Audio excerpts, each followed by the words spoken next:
আজকে আমরা আলোচনা শুনব স্বামী স্ত্রীর হক সম্পর্কে। তার কারণ স্বামী স্ত্রী এই পৃথিবীর মধ্যে থেকে সবচাইতে শ্রেষ্ঠ কারিগর, সবচাইতে শ্রেষ্ঠ কারিগর। ওদের মাধ্যমে যে সন্তানগুলো হয়, ওই সন্তানগুলো ওদের আচরণগুলোই নিজেদের ভিতরে ফিট করে। এই জন্য স্বামী স্ত্রীর ভিতরে কি হক রয়েছে একে অন্যের উপরে, সে সম্পর্কে আজকে ইনশাআল্লাহ কথা শুনব। স্বামী স্ত্রীর মাঝের সম্পর্কটা হলো অত্যন্ত মূল্যবান এবং সুন্দর এবং গুরুত্বপূর্ণ একটা সম্পর্ক। অত্যন্ত মূল্যবান, গুরুত্বপূর্ণ এবং সুন্দর একটা সম্পর্ক। তার কারণ ওই স্বামী স্ত্রী একসময় পিতামাতা হয়, আর ওই পিতামাতাই একসময় সন্তানের জন্য অনুসারক হয়। মানে সন্তান পিতামাতার কাছে যা পায় তাই সেটা নিজের ভেতরে ফিট করে। আর ওদের মাধ্যমেই আল্লাহ রাব্বুল আলামিন এই পুরা পৃথিবীকে টিকিয়ে রেখেছেন। চিল্লায় বলেন সুবহানাল্লাহ। সেটা কিভাবে? আল্লাহ পাক বলছেন ওয়াবাসা মিনহুমা রিজালান কাসীরান ওয়া নিসাআ। ওই যে প্রথমে দুইজন মানুষ ছিল, ওই দুইজন মানুষের মাধ্যমে আল্লাহ পাক মানুষ বাড়াতে বাড়াতে এক পর্যায়ে এতগুলো মানুষ বাড়িয়ে ফেলেছেন। এই জন্য স্বামী স্ত্রী এই দুইজনের মাঝের যে সম্পর্কটা হবে, এইটা অত্যন্ত মূল্যবান একটা সম্পর্ক। এই সম্পর্কটা সুন্দর করার জন্য সবচাইতে জরুরি যে বিষয়টা, সেটা হলো একে অন্যের হকের প্রতি লক্ষ্য রাখা। বলেন তো দেখি, কিসের প্রতি লক্ষ্য রাখা? হকের প্রতি লক্ষ্য রাখা। তার কারণ স্বামী যখন বুঝবে যে আমার কি দায়িত্ব রয়েছে আমার স্ত্রীর, স্ত্রী যখন বুঝবে আমার কি দায়িত্ব রয়েছে আমার স্বামীর, এবং ওরা দুইজন যখন একজন অন্যের হক আদায় করবে, দেখবেন ওদের ভেতরে আর কোনো মনোমালিন্য হবে না এবং সংসারটাকে সুন্দর করে দিবেন কে? কিন্তু সমাজের ভেতরে একটা জিনিস লক্ষ্য করা যায়, সেটা হলো সবাই নিজের হক দাবি করে। নিজের যে একটা দায়িত্ব রয়েছে, এই দায়িত্বের ক্ষেত্রে কেউ ভ্রুক্ষেপ করে না। আপনার কি হক রয়েছে, আপনি সেই হকটা পরিপূর্ণভাবে আদায় করার জন্য নিজের জীবন পর্যন্ত দিয়ে দিচ্ছেন। কিন্তু আল্লাহ পাক যা আপনার উপরে কিছু দায়িত্ব দিয়েছেন, অন্যের হক আপনার প্রতি আছে, ওই দায়িত্ব পালন করার ক্ষেত্রে আমরা একটুকু চিন্তা করি না।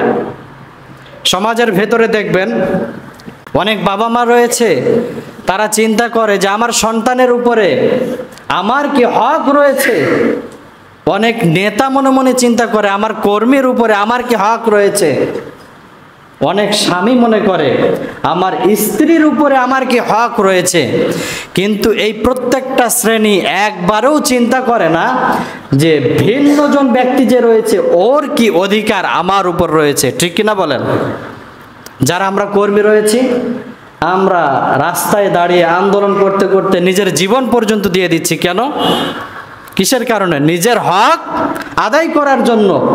কিন্তু ওই মানুষটা যদি স্বামী হয়ে থাকে, ওই ছেলেটা যদি সন্তান হয়ে থাকে, ওর উপরে ওর বাবার হক আছে না নাই?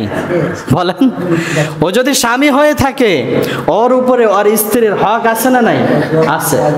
কিন্তু দেখা যায় যে সে নিজের হক আদায় করতে চায় না।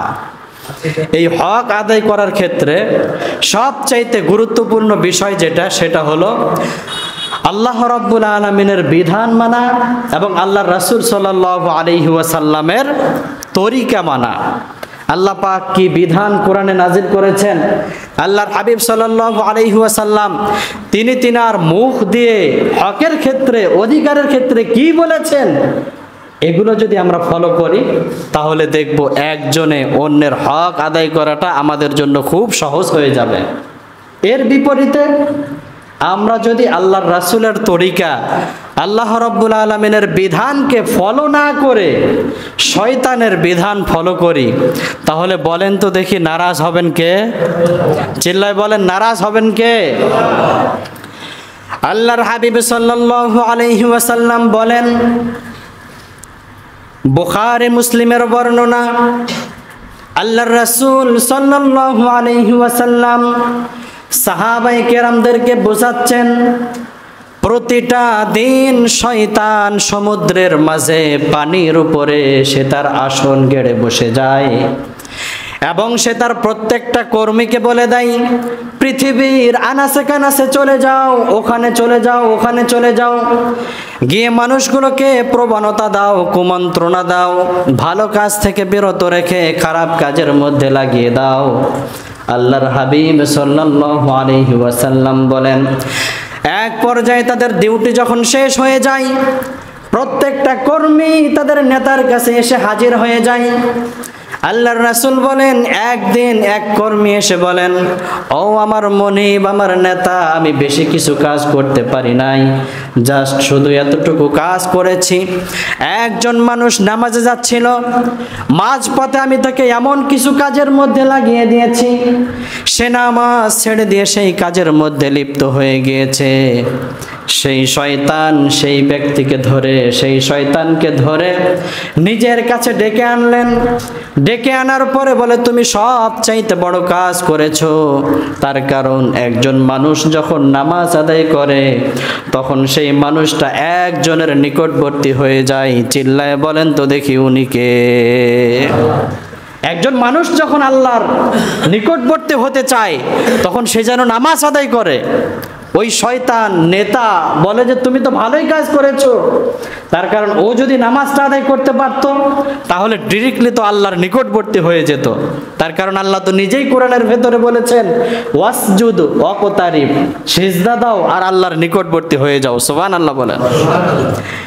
এক পর্যায়ে আরো একটা কর্মী শয়তানের কাছে এসে বলেন, ও আমার নেতা, বেশি কিছু কাজ করতে পারি নাই, ছোট্ট একটা কাজ করেছি।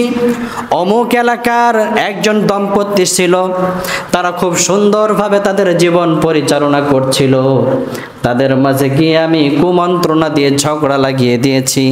এমনকি সেই ঝগড়ার মাধ্যমে উভয়ের মাঝে বিচ্ছেদ সংঘটিত হয়ে গিয়েছে। নাউজুবিল্লাহ। উভয়ের মাঝে বিচ্ছেদ সংঘটিত হয়ে গিয়েছে। মুসলিমের বর্ণনা, আল্লাহর রাসূল সাহাবাদেরকে শোনাচ্ছেন। ওই শয়তানের নেতা তার সেই সিংহাসন থেকে নেমে ওই পিচ্চি যে একটা শয়তান ছিল যে এই কাজটা করতে পেরেছে তাকে বুকে টেনে ধরেছে, ধরে বলেন, তুমি দুর্বল হতে পারো, তুমি ছোট হতে পারো, কিন্তু তুমি যে কাজটা করেছো এই কাজটা সবচাইতে বড় কাজ। নাউজুবিল্লাহ বলেন। তাহলে কি বুঝলেন? স্বামী স্ত্রীর মাঝের যেই সম্পর্ক, যেই ভালোবাসা, এই ভালোবাসাটা অত্যন্ত মূল্যবান আর শ্রেষ্ঠ ভালোবাসা।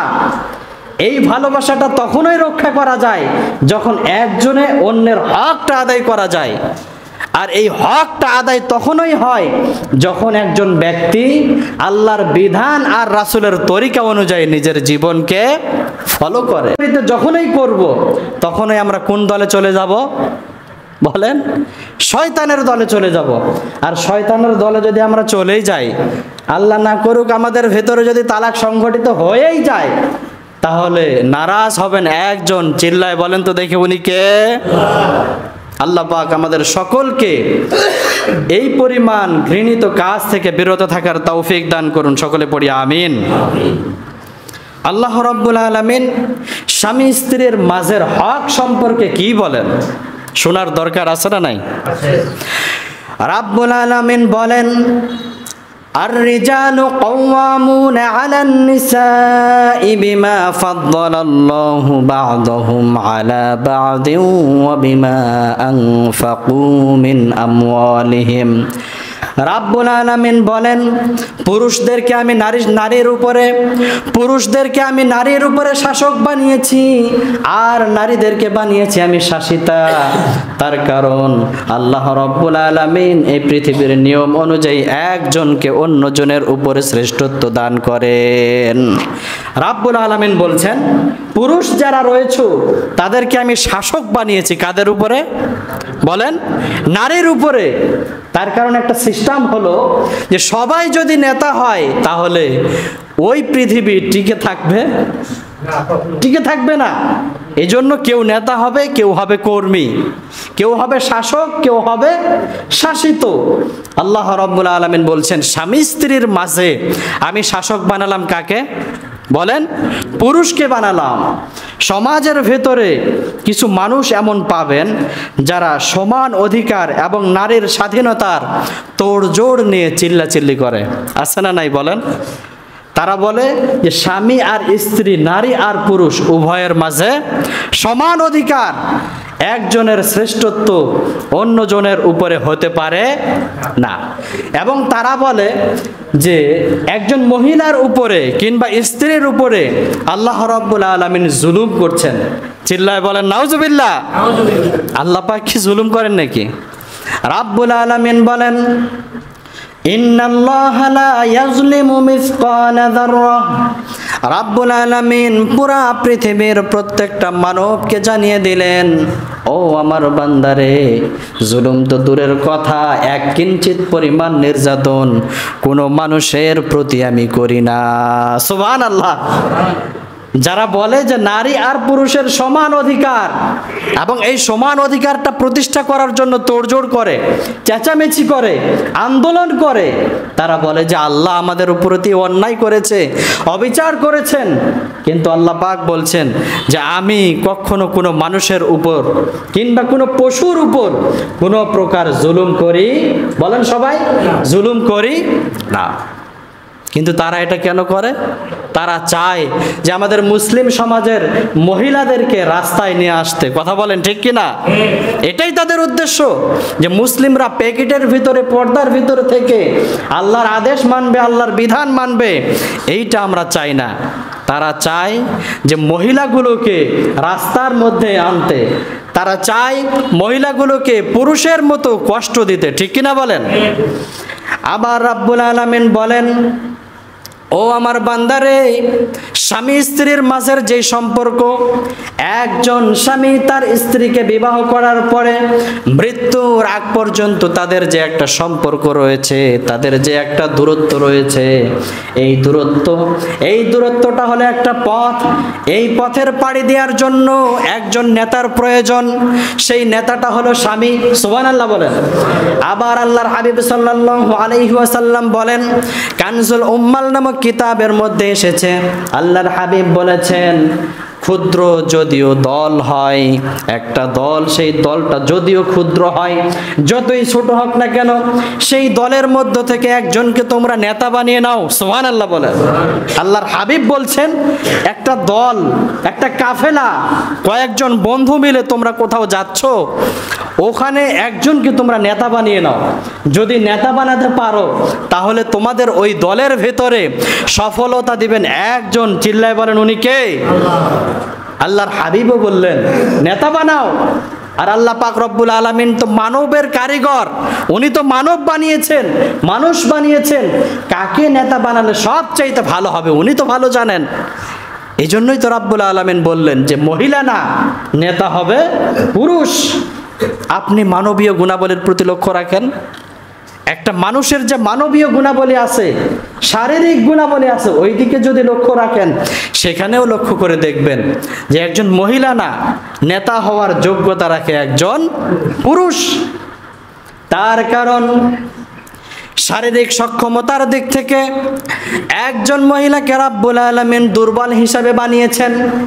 এজন্যই তো রাব্বুল আলামিন পৃথিবীতে যতগুলো নবী প্রেরণ করেছেন, কোন নবীকে মহিলা বানান নাই।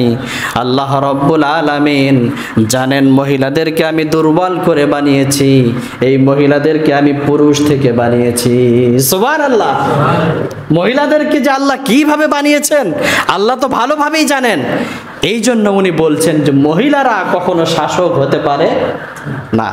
কিন্তু আমাদের কর্মের দুর্ভাগ্যের কারণে, আমাদের কর্ম খারাপ হওয়ার কারণে আমাদের উপরে ওই মহিলাদেরকেই শাসক হিসাবে নিযুক্ত করে দিচ্ছেন কে? বলেন কে? যারা মাসের ভিতরে কয়েকটা দিন নাপাক থাকে, হ্যাঁ, তারা ওই পবিত্র পুরুষের উপরে নির্যাতন চালাচ্ছে, ওই পবিত্র পুরুষের উপরে শাসন চালাচ্ছে। এইটা এক ধরনের আমাদের গুনাহের ফসল। কিন্তু নেক্সট টাইম আমরা কোনো আর মহিলা সরকার দেখতে চাই না। আপনারা কি চান নাকি বলেন?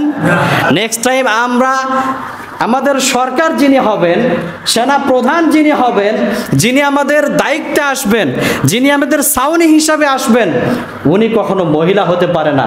নেক্সট টাইম যাই হোক না কেন আমরা চাই সেটা হবে পুরুষ।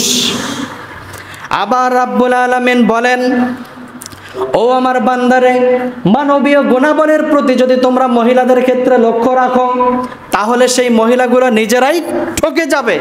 তার কারণ মহিলাদেরকে আল্লাহ পাক রব্বুল আলামিন এমন মেন্টালিটি দিয়ে সৃষ্টি করেছেন, ওদেরকে যদি আপনি শ্রেষ্ঠত্ব দেন, তাদের অধীনে যদি আপনি চলে যান, দেখবেন যে ওরাই বেশি দুঃখের ভাগীদার হবে। ঠিক কিনা বলেন? কেমন করে সেটা? সেটা হলো, উদাহরণস্বরূপ বলছি, যে ওদেরকে তালাক দেওয়ার অনুমতি দেওয়া হলো। তালাক দেওয়ার অনুমতি স্বামীর নাই, পুরুষের নাই, বাসার মেইন ওদেরকে বানাইয়ে দেওয়া হলো। দেখবেন ঘুমোতে যাওয়ার আগে আপনাকে 10 বার তালাক দিবে, ঘুম থেকে উঠে আপনাকে 10 বার তালাক দিবে। ঠিক কিনা বলেন? কথা বলেন, ভুল বলতেছি? তার কারণ ওদের ভিতরে আল্লাহ পাক এমন একটা সিফাত দিয়ে ওদেরকে সৃষ্টি করেছেন। আল্লাহ পাক বলছেন, মুহসিনাতিল গাফিলাতিল লুইনু ফিদ দুনিয়া ওয়াল আখিরা।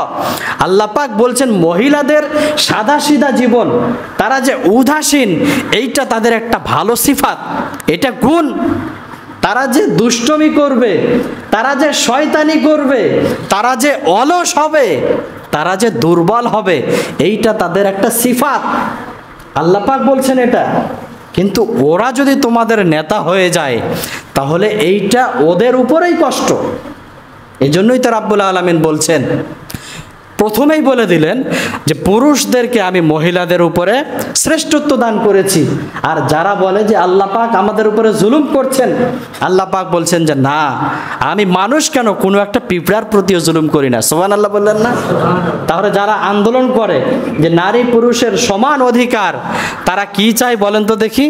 আমাদের এই মহিলাগুলোকে ঘরের ভেতর থেকে, পর্দার ভেতর থেকে বের করে রাস্তায় নামিয়ে দিতে। ঠিক কিনা বলেন?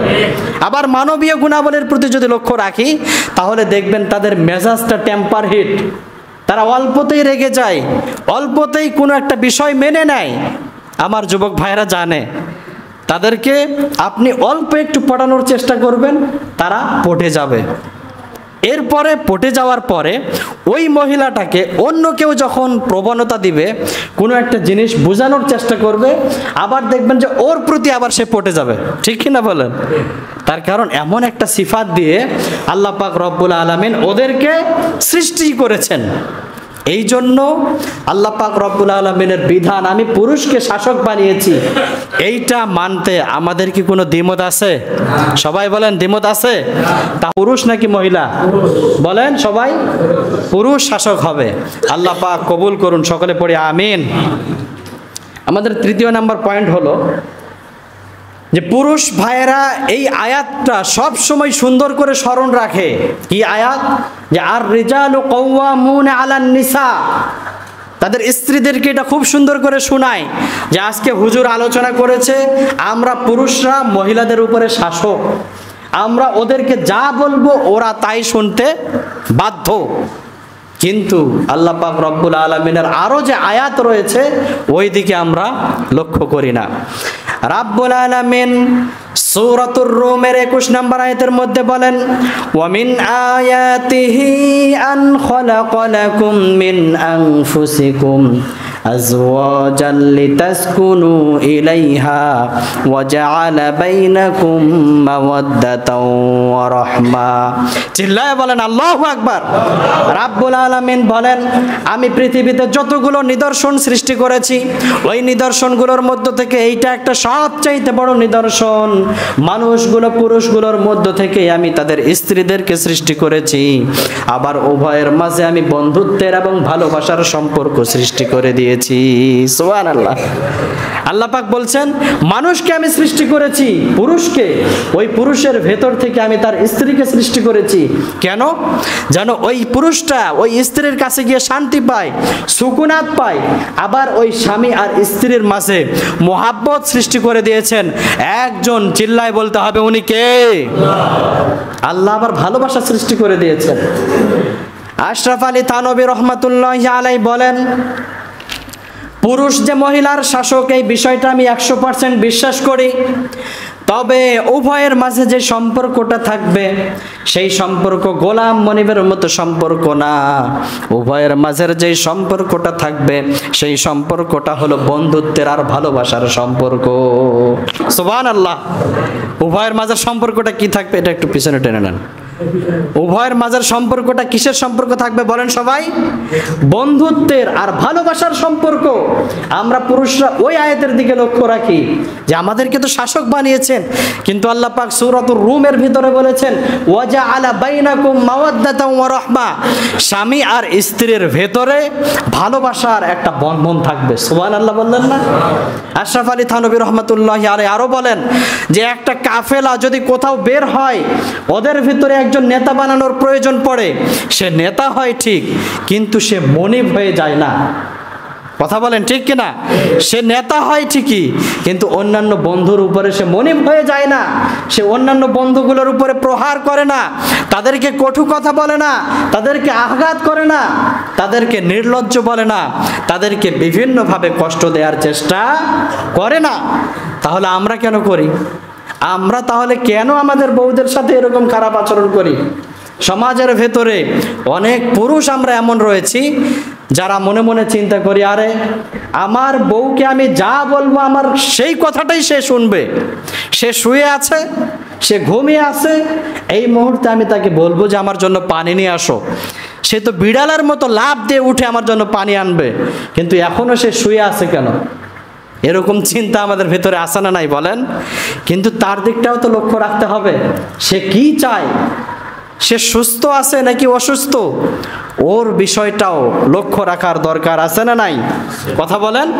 তার কারণ আল্লাহর হাবিব বলেছেন পৃথিবীর মধ্যে এই যে ভালোবাসার যে একটা সম্পর্ক, এই সম্পর্কগুলোর মধ্যে থেকে সবচাইতে শ্রেষ্ঠ সম্পর্ক হলো স্বামী স্ত্রীর মাঝের সম্পর্ক। এটা কেমন সম্পর্ক? এই সম্পর্কের ভেতরে মেঘ হবে, ঝড় হবে, বৃষ্টি হবে, সব কিছু হবে, কিন্তু বেলা শেষে, দিন শেষে একজনে অন্যজনকে ছেড়ে যাবে? কথা বলেন, ছেড়ে যাবে না। সব কিছু হবে। তার কারণ মানবীয় গুণাবলী তাকে দিয়ে আল্লাহ সৃষ্টি করেছেন। আল্লাহ পাক নিজেই বলছেন মহিলাদেরকে আমি গাফেল হিসাবে সৃষ্টি করেছি, তোমরা বলবা একটা, সে করবে আর একটা। এইটা তাদের সুন্দর একটা সিফাত। আল্লাহ পাক নিজেই বলছেন এইটা তাদের একটা সিফাত, তোমরা বলবা একটা, তারা করবে আর একটা। এই সিফাতগুলো মেনে নিয়েই সংসার করার দরকার আছে না নাই বলেন? কিন্তু সমাজের ভেতরে নির্লজ্জ কিছু মানুষ পাওয়া যায়, স্বামী পাওয়া যায়, এরা কি করে, বউ যদি একটা কথা না শোনে ওদেরকে 10টা মার দেয়। ঠিক কিনা বলেন? ওদের মন একটা বারও বোঝার চেষ্টা করে, একটা বারও ওদের মন বোঝার চেষ্টা করে না যে ওরা কি চায়। কিন্তু আল্লাহর রাসূল উনি নবী হয়ে ওনার ওয়াইফদের কথা বোঝার চেষ্টা করতেন। সুবহানাল্লাহ বলেন। আল্লাহর হাবিব সাল্লাল্লাহু আলাইহি ওয়াসাল্লাম আম্মা জান আয়েশা সিদ্দিকা রাদিয়াল্লাহু তাআলা আনহাকে বলছেন, ও আমার কলিজার টুকরা স্ত্রী আয়েশা, তুমি কখন আমার প্রতি অভিমান করো আমি জানি। আল্লাহর হাবিবের স্ত্রী আয়েশা রাদিয়াল্লাহু তাআলা আনহা বলছেন, ইয়া রাসূলুল্লাহ, আমি আবার আপনার প্রতি অভিমান করি আর আপনি এটা বুঝে ফেলেন কিভাবে আমাকে বলেন তো দেখি। আল্লাহর হাবিব বলেন, ও আয়েশা, তুমি যখন আমার প্রতি রেগে থাকো, অভিমান করো, তখন তুমি যখন রবের কাছে কোনো বিষয়ে দোয়া চাও, রবের কাছে কোনো কিছু চাও, রবকে বলো, ও ইব্রাহিমের রব, আপনি আমার এই দোয়াটা কবুল করে নেন। আর যখন আমার প্রতি তুমি সন্তুষ্ট থাকো, তখন বলো, ও মুহাম্মাদের রব, তুমি আমার দোয়াটাকে কবুল করে নাও। সুবহানাল্লাহ বলেন। কিন্তু আল্লাহর রাসূল ওই জায়গায় যদি বলতেন, আরে আমি তো আল্লাহর রাসূল, আমি তো তোমার স্বামী, তুমি আমার প্রতি অভিমান করে ইব্রাহিমের নাম দিয়ে রবের কাছে দোয়া চাচ্ছ, উনি তো পারতেন মার দিতে, কিন্তু মার দিয়েছেন? কত সুন্দর করে টেকনিক দিয়ে ওনাকে বুঝাই দিয়েছেন, ও আয়েশা তোমার ওই অভিমান আমি ধরে ফেলেছি, কিন্তু আমরা তো ওটা করি না। সে যদি বলে যে আমি পানি দিতে পারবো না, আমি খাবার দিতে পারবো না, তুমি একটু কষ্ট করে ওখান থেকে তুলে নিয়ে খাও, শুরু হয়ে যায় মার আর মার। আছে না নাই বলেন? আবার আল্লাহর হাবিব সাল্লাল্লাহু আলাইহি ওয়াসাল্লাম নবী হওয়া সত্ত্বেও, সার্বক্ষণিকভাবে ওই রবের সাথে ওনার কথোপকথন হওয়া সত্ত্বেও উনি ওনার স্ত্রীদের মন বুঝতেন। যখন আল্লাহর হাবিব সাল্লাল্লাহু আলাইহি ওয়াসাল্লামের প্রিয় সহধর্মিনী আম্মা জান আয়েশা সিদ্দিকা রাদিয়াল্লাহু তাআলা আনহাকে ইফকের ঘটনাকে কেন্দ্র করে অপবাদ দেয়া হলো, ওনার প্রতি কিয়ামতের বিভীষিকাময় ময়দান শুরু হয়ে গেল। আম্মা জান আয়েশা সিদ্দিকা রাদিয়াল্লাহু তাআলা আনহাকে নিয়ে আল্লাহর হাবিবও চিন্তায় পড়ে গেলেন।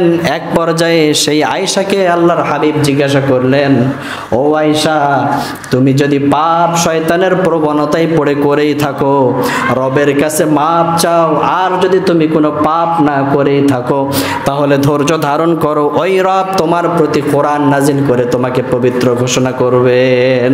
সুবহানাল্লাহ বললেন না? আল্লাহর হাবিব ইফকের ঘটনা আপনারা সবাই জানেন। ইফকের ঘটনায় আল্লাহর রাসূল দেখছেন আমার প্রিয় সহধর্মিনী টেনশনে আছে, আমার প্রিয় সহধর্মিনী চিন্তায় আছে, কিন্তু আপনি যদি ওই জায়গায় থাকতেন, আপনার স্ত্রীকে নিয়ে যদি ওই রকম কথাবার্তা চলতো এবং দু চারটা প্রমাণও দাঁড়িয়ে যেত মুনাফেক মার্কা, আপনি আপনার স্ত্রীকে কি করতেন বলেন তো দেখি? হ্যাঁ, 1 2 3 বলে সাথে সাথেই ব্যাগটাকে বের করে দিয়ে বলতেন তুই তোর বাবার বাসা যা, ঠিক কিনা বলেন? আল্লাহর রাসূল বলছেন, ও আয়েশা এত টেনশনের কি আছে, তুমি যদি পাপ করেই থাকো রবের কাছে মাপ চাও, আর যদি পাপ না করো ওই রব আমার প্রতি কোরআন নাজিল করবেন এবং তোমার পবিত্রতা বর্ণনা করবেন কে? এক পর্যায়ে আম্মা জান আয়েশা সিদ্দিকা রাদিয়াল্লাহু তাআলা আনহা এর পবিত্রতাকে ঘোষণা দিয়ে রাব্বুল আলামিন কোরআন নাজিল করে দিয়ে জানাই দিলেন, ও আল্লাহর রাসূল তোমার ওয়াইফ আয়েশা রাদিয়াল্লাহু তাআলা আনহা পবিত্র। আম্মা জান আয়েশা সিদ্দিকা রাদিয়াল্লাহু তাআলা আনহাকে যখন এই পবিত্রতার ঘোষণা ওনার বাবা দেন, আম্মা জান আয়েশা উপর হয়ে ক্রন্দন করেন, মনের ভিতরে বিশাল এক ব্যথা। উনি মনে মনে চিন্তা করেন, আল্লাহর রাসূল আমাকে এই কথা বলার আগ পর্যন্ত যতগুলো মানুষ আমাকে অপবাদ দিয়েছে, ওই অপবাদগুলোকে আমি অপবাদ মনে করি নাই, তার কারণ আমার রাসূল আমাকে অপবাদ দেয় নাই। কিন্তু আমার রাসূল যখন বললেন, ও আয়েশা তুমি যদি পাপ করেই থাকো রবের কাছে মাপ চাও, যখন এই কথা বলেছেন যে পাপ যদি করেই থাকো মাপ চাও, উনি মনে মনে চিন্তা করলেন, আরে যাকে আমি জীবনের চাইতেও বেশি ভালোবাসি মুহাম্মদ, ওই মুহাম্মদ আমাকে বলছেন যে যদি পাপ করে থাকো মাপ চাও। আল্লাহর রাসূলের প্রতি উনি অভিমান করলেন। এই অভিমানটা কিসের? ভালোবাসার অভিমান। আবু বকর সিদ্দিক রাদিয়াল্লাহু তাআলা আনহু বলেন, ও আয়েশা রব তোমার প্রতি কোরআন নাজিল করেছেন, দাঁড়িয়ে যাও, মুহাম্মদের কাছে চলে যাও, সুসংবাদটা মুহাম্মদকে দিয়ে দাও। আল্লাহর হাবিব তৎক্ষণাৎ সেখানে দাঁড়িয়ে রয়েছেন। আম্মা জান আয়েশা সিদ্দিকা রাদিয়াল্লাহু তাআলা আনহা বলছেন, আমি আমার রবের শুকরিয়া আদায় করব, আমি অন্য কোনো মানুষের কিংবা নবীর শুকরিয়া আদায় করব না। সুবহানাল্লাহ। আম্মা জান আয়েশা কি বলেন? আমি কোনো নবীর শুকরিয়া আদায় করব না, আমি শুকরিয়া আদায় করব আমার রবের। তার কারণ সবাই তো আমাকে ভুল বুঝেছে। ওই সময় যদি রাসূল বিশাল বড় একটা লাঠি নিয়ে চলে আসতেন, আরে আমার প্রতি কোরআন নাজিল হয়ে তোমার পবিত্রতা ঘোষণা হলো আর তুমি বলছো আমার শুকরিয়া আদায় করব না, বলতে পারতেন কিনা বলেন?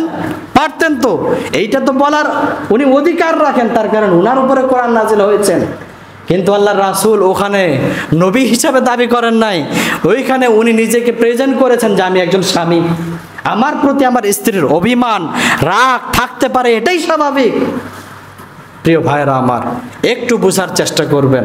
আল্লাহর রাসূল সাল্লাল্লাহু আলাইহি ওয়াসাল্লাম উনি ওনার ওয়াইফদেরকে, উনি ওনার বিবিদেরকে কত বোঝার চেষ্টা করতেন, কিন্তু আমরা সেই পরিমাণ বোঝা তো দূরের কথা, 1% বোঝার চেষ্টা করি না। বাসার ভিতরে ঢোকার পরে যদি দেখি আমাদের বউগুলোর মন খারাপ, তারা খুব টেনশনে আছে।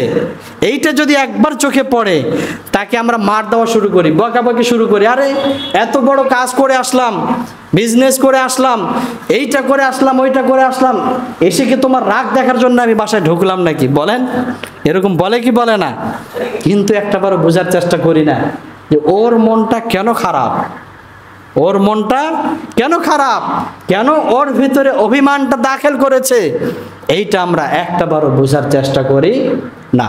অথচ আল্লাহর হাবিব সাল্লাল্লাহু আলাইহি ওয়াসাল্লামের লাইফস্টাইল ফলো করে দেখেন, ওনার স্ত্রীদেরকে নিয়ে কত হাসি ঠাট্টা করতেন, অথচ ওই রাসূলের প্রতি সার্বক্ষণিক রব কোরআন নাজিল করতেন। কোথায় কি ঘটনা ঘটছে, ওই ঘটনাকে কেন্দ্র করে আল্লাহ পাক কোরআন নাজিল করছেন, আল্লাহ রাসূল সেখানে গিয়ে কোরআন নাজিলের আয়াতটা শোনায় দিচ্ছেন। সুবহানাল্লাহ বলেন। একবার আম্মাজান সাউদা রাদিয়াল্লাহু তাআলা আনহা এর ঘরে আল্লাহর হাবিবের পালা আসলো। পালা বোঝেন না? পালি মানে ওনার স্ত্রী তো ছিলেন একাধিক, সব স্ত্রীদের মাঝে উনি সমানভাবে বন্টন করতেন। তো আল্লাহর হাবিবের যেই দিন পালা ছিল, আম্মাজান সাউদা রাদিয়াল্লাহু তাআলা আনহা এর ঘরে আল্লাহর হাবিব ওনার ঘরে চলে গিয়েছেন। আম্মাজান আয়েশা সিদ্দিকা রাদিয়াল্লাহু তাআলা আনহা আল্লাহর হাবিবকে একটু বেশি ভালোবাসতেন, তার কারণ ভালোবাসেন তো রাসূলও তাকে সবচাইতে বেশি। আপনি যাকে যত বেশি ভালোবাসবেন দেখবেন সেও আপনাকে তত বেশি ভালোবাসবে। তো আম্মাজান আয়েশা সিদ্দিকা রাদিয়াল্লাহু তাআলা আনহা পায়েস রান্না করেছেন। পায়েস বোঝেন না? পায়েস রান্না করার পরে ওই পায়েসটা নিয়ে আল্লাহর রাসূলকে খুঁজছেন যে আজকে কোথায় আছে। খুঁজতে খুঁজতে গিয়ে দেখেন যে সাউদা রাদিয়াল্লাহু তাআলা আনহা এর ঘরে। সাউদা রাদিয়াল্লাহু তাআলা আনহা যখন আল্লাহর হাবিবকে নিয়ে পাশে বসে গল্প করছেন, কথা বলছেন, এই মুহূর্তে যখন আয়েশা এসে উপস্থিত, তার মেজাজটা ঠান্ডা থাকবে নাকি গরম হবে? বলেন সবাই। তার কারণ তারা যদিও নবীর স্ত্রী, কিন্তু তারা তো মানুষ, তারা মানুষ না? তারা মনে মনে চিন্তা করছে, আরে আজকে আমার পালি, এই আয়েশা আবার কোথ থেকে আসলো ভেজাল লাগাতে। আম্মাজান আয়েশা সিদ্দিকা রাদিয়াল্লাহু তাআলা আনহা পার্শ্বে গিয়ে কাছে বসে আল্লাহর রাসূলকে সালাম দিয়ে বলেন, ইয়া রাসূলুল্লাহ, আপনার জন্য আমি কিছু পায়েস বানিয়েছি, ওই পায়েসগুলো এনেছি আপনাকে খাওয়ানোর জন্য, খেয়ে নেন। এবং পার্শ্বেই ছিলেন সাউদা রাদিয়াল্লাহু তাআলা আনহা। সামাজিকতা লক্ষ্য রেখে তিনি বলেন, ও সাউদা বোন আমার, এই পায়েস থেকে তুমিও একটু খেয়ে নিও। সুবহানাল্লাহ। এই পায়েস থেকে তুমি একটু খেও। ও তো এমনি, উনি তো এমনি, ওনার মাথার টেম্পার হিট, আবার বলেন যে পায়েস একটু খেয়ে নিও। উনি বলেন যে এই পায়েস আমি খাবো না। আম্মাজান আয়েশা বলেন, পায়েস যদি আপনি না খান তাহলে এই পায়েস হাতে নিয়ে আপনার গালে আমি মেখে দিব। সাউদা রাদিয়াল্লাহু তাআলা আনহা, ওনার টেম্পার আরো হিট হবে নাকি ঠান্ডা হবে বলেন তো দেখি? আরো রেগে গিয়েছেন। আচ্ছা দেখি তুমি কি করতে পারো। তারপরে আম্মাজান আয়েশা সিদ্দিকা রাদিয়াল্লাহু তাআলা আনহা, উনি তো ছিলেন আবু বকরের মেয়ে, একটু বেশি পাওয়ারফুল, উনি একটু পায়েস নিয়ে ওনার গালে মেখে দিয়েছেন। সুবহানাল্লাহ বললেন না? এইগুলো ভালোবাসার খেলা। আল্লাহর রাসূল সব দেখছেন তাদের দুষ্টমি দুইজনের। এক পর্যায়ে সাউদা রাদিয়াল্লাহু তাআলা আনহা আল্লাহর হাবিবের কাছে বিচার নিয়ে চলে গেলেন। বলেন, ইয়া রাসূলুল্লাহ, আপনি পুরো পৃথিবীর মধ্যে সবচাইতে ইনসাফগার, আপনি শ্রেষ্ঠ বিচারটা আমাদের উপরে করে দেন। এখন আমি কিভাবে এই প্রতিশোধ নিব? আল্লাহর হাবিব বললেন, ওই পরিমাণ পায়েস নিয়ে তুমিও তার গালে মাখিয়ে দাও। সুবহানাল্লাহ বলেন। ওই পরিমাণ পায়েস নিয়ে তুমিও তার গালে মাখিয়ে দাও। এইটা কি বলেন তো দেখি? এটা একটা কৌতুক না? এটা একটা ভালোবাসার খেলা না? আল্লাহর হাবিব সাল্লাল্লাহু আলাইহি ওয়াসাল্লাম, যার উপরে এত দায়িত্ব, যাকে পুরা পৃথিবীর নবী বানানো হলো, ওই নবীকে কাফেরদের বিরুদ্ধে যুদ্ধ করার ঘোষণা দেয়া হলো, ওই নবী সব কিছু আঞ্জাম দেওয়ার পরে ওনার ওয়াইফদের সাথে যদি এই রকম হাসি ঠাট্টা করতে পারেন, আপনি কি এমন বিজনেস করেন, আপনি কি এমন চাকরি করেন, কি এমন ভেজালের ভিতরে থাকেন যে বাসায় ঢুকলেই বউগুলোর সাথে রাগারাগি করেন? বলেন তো দেখি, কি পরিমাণ টেনশনে থাকেন? এরকম কাজ করা যাবে প্রিয় ভাইরা আমার? আল্লাহ পাক আমাদের সকলকে বোঝার তৌফিক দান করুন। সকলে পড়ি আমিন। জোরে বলেন আমিন। এখন আমরা শুনবো আমাদের পুরুষদের কি অধিকার রয়েছে স্ত্রীদের উপরে। বলেন তো কাদের অধিকার? আমাদের অধিকার। বলেন সবাই। আরে ভাই, নিজেদের অধিকার বলতে এত ভয় করা লাগে নাকি? অধিকার কার বলেন? আমাদের অধিকার। কাদের প্রতি? আমাদের স্ত্রীদের প্রতি। আমি 17টা অধিকার বলবো, এই অধিকারগুলো আমরা আমাদের ওয়াইফদেরকে শোনায় দিব, পারবো তো ইনশাআল্লাহ? যাদের স্মরণ থাকবে না, এগুলো আমাদের ফেসবুকে ইউটিউবে আপলোড দেওয়া হবে, ওখান থেকে আপনারা শুনে নিতে পারেন ইনশাআল্লাহ। 1 নম্বর হলো শরীয়ত সম্মত প্রত্যেক কাজে আনুগত্য করা, এইটা আমাদের স্ত্রীদের জন্য ফরজ। কি বলেন? শরীয়ত সম্মত যেগুলো কাজ শরীয়ত সম্মত, এমন কাজ যদি আপনি তাকে করতে বলেন, এই কাজগুলো করতে সে বাধ্য। তাহলে আমরা বুঝলাম প্রথম নাম্বার ছিল শরীয়ত সম্মত প্রত্যেক কাজে আনুগত্য করা, এইটা স্ত্রীদের উপরে আবশ্যকীয় বিষয়। এটা ছিল প্রথম নাম্বার বিষয়। দ্বিতীয় নাম্বার হলো সর্বদা স্বামীর মন জয় করার চেষ্টা করবে। স্ত্রীদেরকে শোনাবেন যে হুজুর বলেছেন যে তোমাদের উপরে দায়িত্ব, তোমাদের উপরে দায়িত্ব, আমাদের হক যে তোমাদের উত্তম আচরণের অধিকার আমরা, মানে আমাদের সাথে তোমরা উত্তম আচরণে ভালোভাবে কথা বলার চেষ্টা করবে এবং আমাদের মন জয় করার চেষ্টা করবে। এটা ছিল দ্বিতীয় নাম্বার। তৃতীয় নাম্বার হলো অসংযত এবং খারাপ আচরণ না করা। স্বামীর সাথে অসংযত, যেটা সংযত না, এবং খারাপ আচরণ যেন স্বামীর সাথে না হয়, এই বিষয়টাও লক্ষ্য রাখবেন কারা? স্ত্রীরা। চতুর্থ নাম্বার প্রয়োজনের অতিরিক্ত কোনো বিষয়ে দাবি না করা।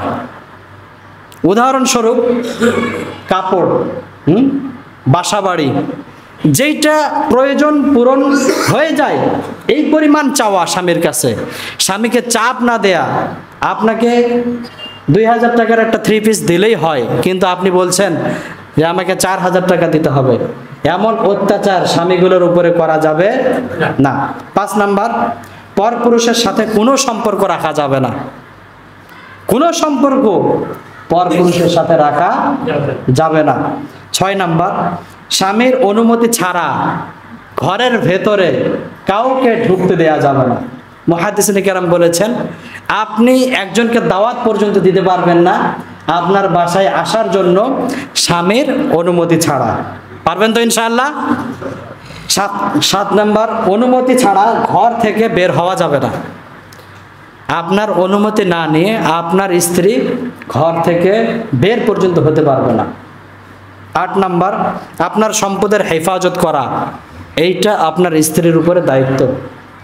অনেক মুহাদ্দিস বলেছেন যে 10টা টাকা আপনার সম্পদ থেকে দান করবে, এইটাও পারবে না।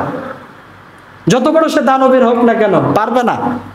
তার কারণ ওই সম্পদ তো আপনার, ও যতটুকু খাবে খাক, কিন্তু ওর দান করার অনুমতি আল্লাহ দেয় নাই। 9 নাম্বার স্বামীকে কষ্ট দিয়ে অতিরিক্ত নফল নামাজও আদায় করা যাবে না। আপনি অনেক দিন পরে বাসায় এসেছেন, এখন এসে দেখেন যে আপনার স্ত্রী সেই নফলের মধ্যে মগ্ন হয়ে গিয়েছে, মানে নফল নামাজ এমন শুরু করেছে যে রাত 2টা পর্যন্ত সে নফল নামাজ আদায় করছে। লক্ষ্য রাখতে হবে নফল, অতিরিক্ত নফলের ক্ষেত্রে স্বামীর যেন কোনো প্রকার কষ্ট না হয়। 10 নাম্বার স্বামী ডাকলে যদি কোনো অসুস্থতা না থাকে, কোনো সমস্যা না থাকে, তাহলে স্বামীর ডাকে সাথে সাথেই সাড়া দেয়া। আল্লাহর রাসূল বলেছেন ওয়ালাউ আলাত তান্নুর, যদি চুলার উপরে কেউ রুটি বসায় তারপরেও স্বামীর ডাকে সাড়া দিতে হবে।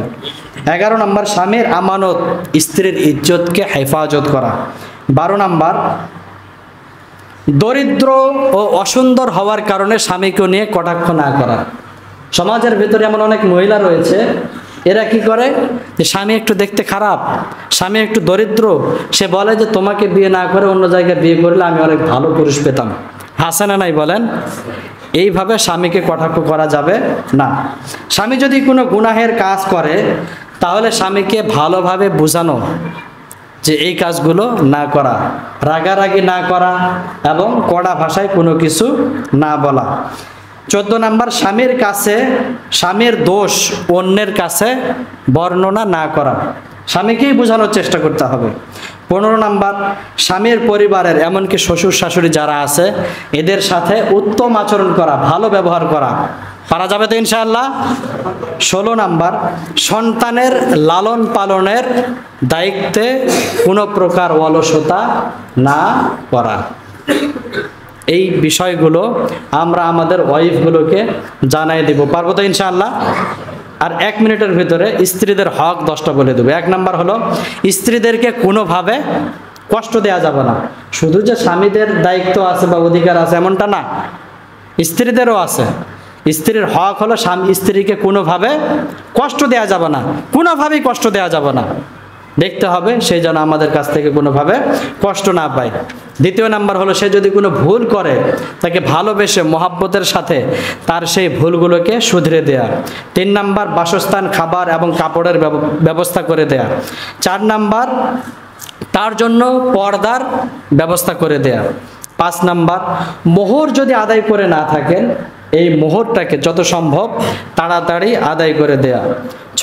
7 নাম্বার, একাধিক যদি আপনাদের বউ থাকে ওই বউগুলোর ভেতরে সমতা রক্ষা করা।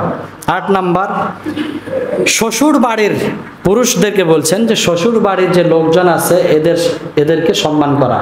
শ্বশুর বাড়ির লোকজন যদি বাসায় আসে তাহলে ভালো রান্না হতে চায় না, এমনটা না করা। 9 নাম্বার, তার শারীরিক চাহিদার প্রতি লক্ষ্য রাখা। হ্যাঁ, এটাই ইসলাম। তার সব কিছু বিষয়ের প্রতি একজন স্বামী লক্ষ্য রাখবে।